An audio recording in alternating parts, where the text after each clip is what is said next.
The first screen in the Serious Game shows the dashboard, the main navigation panel. In the dashboard are displayed the Serious Game levels, which correspond to the learning modules in InnoSchool learning system.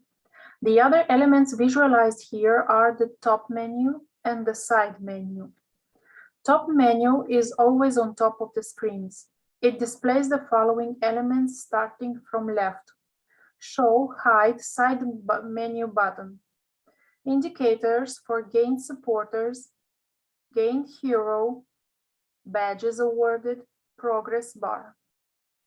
The sound settings button, full screen settings button, messages button.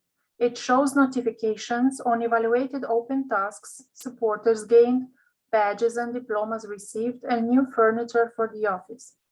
The chat that can be used to chat with the teacher.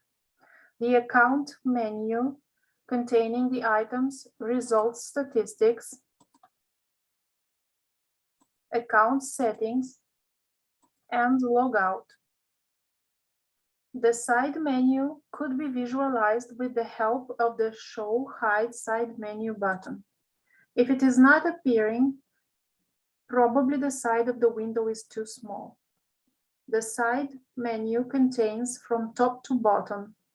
Home button, from here you go to the dashboard. Office button displays the team's virtual office.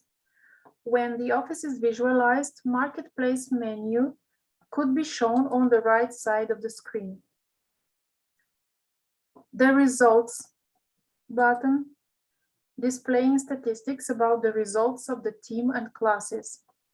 And the Settings button, allowing you to add a profile picture and change your password.